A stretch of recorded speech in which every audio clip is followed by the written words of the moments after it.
Punjabi style Kadi Pakoda. Let's see how to make it very quickly.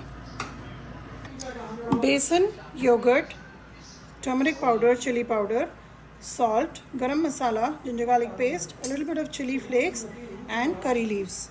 Let's measure out the ingredients. I'm going to use about 1 full cup of yogurt.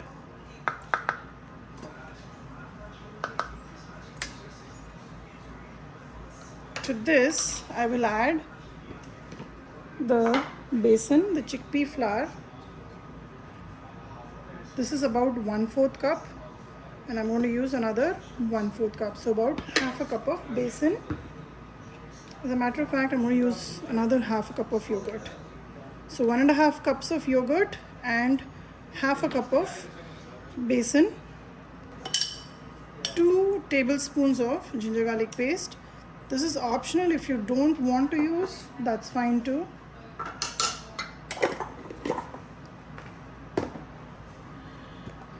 I'm going to measure out about 1/4 teaspoon of turmeric.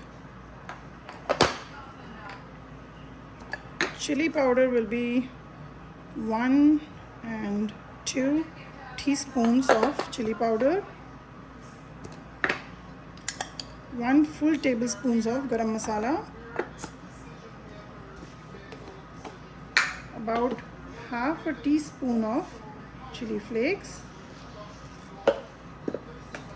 and for now I'm going to add 2 teaspoons of salt. Also add half a teaspoon of saunf powder. Let's start adding water. Here goes 1 cup, 2, 3 and 4. For now, I'm going to add about 4 cups of water and give it a good whisk so everything mixes well. You can even use your hand blender and make it as a smooth paste. I have mixed it well. I ended up adding another half a cup of yogurt. So totally about 2.5 cups of yogurt, and I've added 1 more cup of water now. So 5 cups of water. Make sure you have a nice big vessel, because when I give it the first boil, there could be a tendency that it will boil over. So take a bigger vessel. Add a full sprig of curry leaf. This is going to be a very flavorful curry, and you want to add all the flavors in the beginning, even before you put it on the gas stove. Let's start making the curry. I'm going to turn on the gas now and keep it on high flame. The first boil you can keep it on high flame. Just make sure you put your whisk or a ladle inside and just stir it real well so the curd doesn't separate. There shouldn't be an occasion where that will happen, because the besan, the chickpea flour, will create that bond with the yogurt where it doesn't separate and curdle down. So just keep mixing it really well. Now yogurt, you may ask that why I didn't use a homemade yogurt. I would love to, but I like the store-bought whole milk yogurt, which gives a very creamy texture. So I'm using that. But if you feel like wanting to use homemade yogurt, please feel free to use so. So just let it boil. The first boil needs to be on high flame. Before putting it on the stove top, always taste the curry for seasoning. If you feel the yogurt is not sour enough, you can always add a little bit of tamarind juice or maybe a teaspoon of amchur powder. This store-bought yogurt is perfect. I'm not adding any of these sour ingredients extra. So I'm just going to use what it came with. The taste for me is perfect.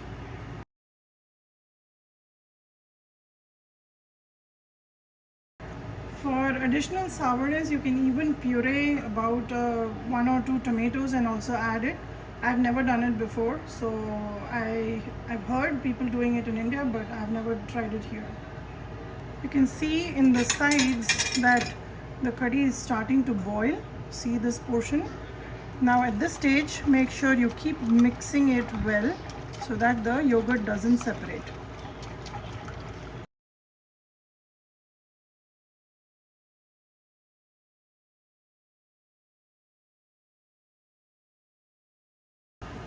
When you see this kind of a rolling boil in the curry, Just mix it well and reduce the flame to medium low. And make sure you just leave a ladle inside the vessel so that it doesn't boil over. By whisking it, you're actually incorporating a lot of air, and the curry will be nice and light and extremely creamy. So I've reduced the flame to a medium low, and I'm going to allow this to boil for a good 20 to 25 minutes. At this stage, just leave the whisk inside the curry. Set a timer for about 10 minutes and check if it is getting too thick. You can add maybe 1 or 2 cups of hot water. Don't add cold water, and adjust the consistency to the way you like it. Punjabi curry is usually served with pakoda in it. So I found a easier version for myself. This is frozen onion pakoda. You can also get spinach pakoda or a mixed vegetable pakoda. This is all available in the frozen section. So once the curry is ready, just before serving, about 5 minutes before, I'm going to dump the whole bag into the curry.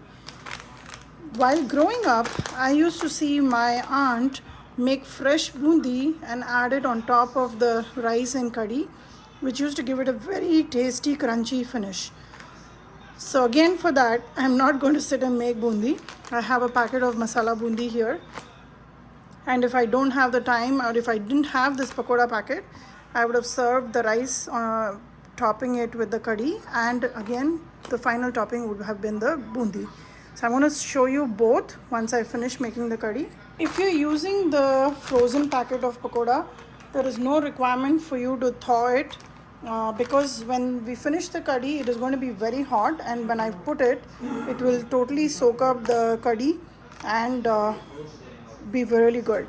If you try to reheat this pakoda, which is already completely done, I'm not sure, it might disintegrate in your curry because it will be very hot. So I like to use it as frozen directly from the packet into the hot curry. So far we have not added any oil to the curry because curry gets a final tadka, and this is the way I prepare. There are many people who start off with a tadka and then pour the besan and yogurt mixture on it, but I'm going to show you how I make. So I'll use peanut oil and ghee mixture in the tadka, and for that I'll use a little bit of mustard seeds. I have half a teaspoon each of methi, cumin seeds, and carom seeds, anwain, and I'll use a little bit of red chilli powder along with 1 sprig of curry leaf, and finally we'll garnish with a lot of fresh coriander leaves. The curry has been boiling for about 20 minutes now, and you can see that it is reduced also. Now at this stage I'm going to start making a tadka on the side. You can taste for salt now also and see if you want to adjust any kind of seasoning. If you think it's very sour, just add 1 little piece of jaggery, which I will normally do, just a small piece, say about just this much. This will balance the sourness in the curry and give a nice aftertaste. So just mix it well. In the heat of the curry, it will melt. Let's prepare the tadka. I'm heating up a tadka pan here. I've added 2 tablespoons of ghee and 1 tablespoon of peanut oil. While the oil is heating up, I was cutting the coriander, fresh coriander. So these are the stems which I've chopped it very, very small, and I'm going to add it to the curry. This will add a lot of flavor and it will also cook along with the curry. Now that the oil and the ghee mixture is nice and hot, add about half a teaspoon of mustard seeds. Once that starts to pop, we will add a mix of these 3: cumin seeds, methi seeds, and carom seeds, which is anwain.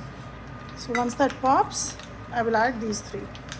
I have added the seeds to this, and once this is done, turn off the gas and add about half a teaspoon of chilli powder. We don't want to add it when the oil is hot, so turn it off, and now add this tadka into the curry.